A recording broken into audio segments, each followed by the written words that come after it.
quick brush up on negative space. This is something we've talked about before, but I want to just give it its own video to make sure that you guys understand it and are utilizing it in your artwork. So negative space is very, very important. It takes a long time to master, because our go-to when we have a composition is to fill up that composition. Okay, so maybe if it's a person, then we got some bushes, then we got some trees or some buildings back there, another tree over here, and then a sunshine, and then this guy's hair coming up, and then some clouds. So this is our instinct, is to fill up the composition, right? But what negative space is empty space. It also may be called white space. I know this is what it is called in graphic design a lot of time, white space, but they're all basically the same. So right now in this composition, this really, really good drawing, just joking, that I have made,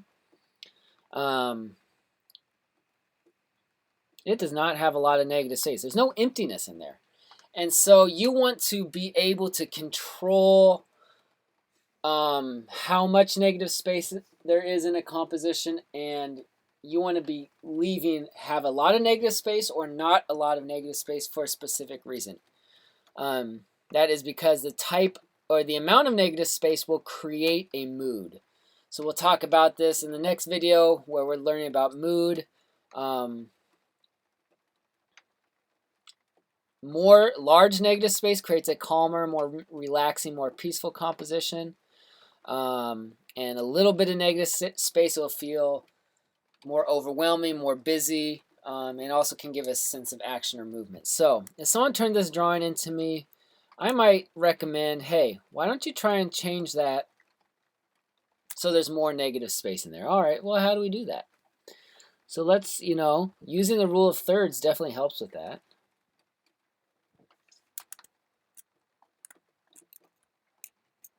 So now I can put my guy right here, Mr. Spiky Hair. Bushes can go along the bottom. Can even have a tree over here along the edge. And then I want to get a building in there. So I have all the same stuff in this drawing. We got a sunshine and some clouds. All right, so it's all the same stuff is in there, but now I have this large area of white space, of empty space around my focal point. So which one is better or worse? It's not always better or worse. It's oftentimes different, and what do you want the intention of your piece to be? Okay, I personally think this one is a lot better with the negative space. It allows the composition to breathe, and it allows it to feel less overwhelming to the viewer. Okay, so usually I'll start with more negative space, and if I want a different feeling, I might try and decrease that negative space. All right, so try compositions with a lot of negative space. Try some without negative space and see which ones you like better.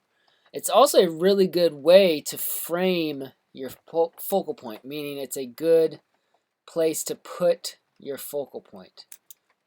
All right, let's do a version with a city. Okay, so cities are very busy, has a lot going on. Got a lot of windows, a lot of details, a lot of buildings here. So this is busy. Okay, there's a lot of shapes, a lot of lines, whatever, a lot of stuff going on.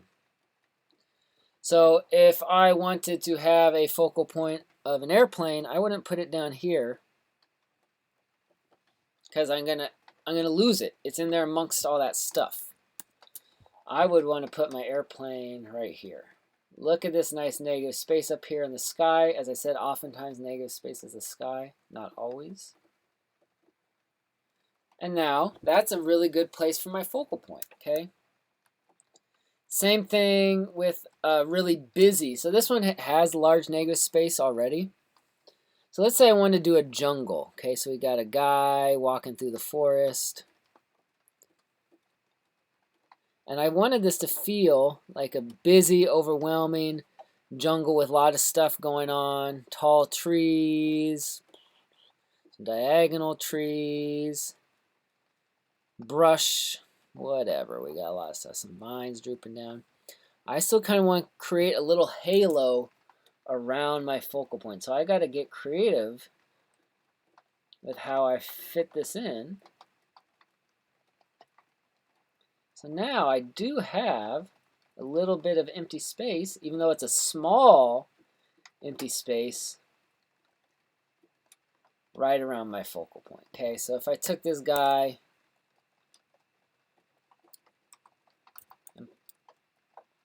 and put him like right, come on, move. Put him right there, it'd be hard to find. He's amongst all those brush. But now, there's my character, there's my focal point in a little bit of negative space.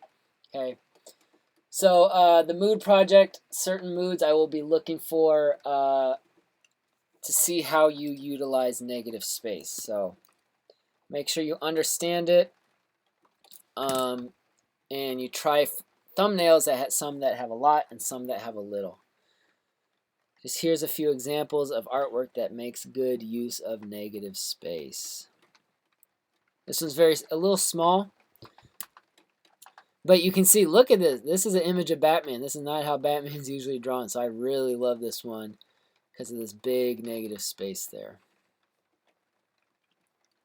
So oftentimes negative space is in the sky. This one's not. This one uses this wall as negative space. Okay, so this, these shelves over here with all the pots and pans are very busy. Typically people are very busy because there's a lot of details in them. So it balances out this composition to have this section of busyness and this section of more empty space here. Okay, if it was cropped differently, like if it was cropped like this, without that negative space, it has a very different feeling to it. So it really balances out that composition nicely to get that kind of that little sliver of negative space in there.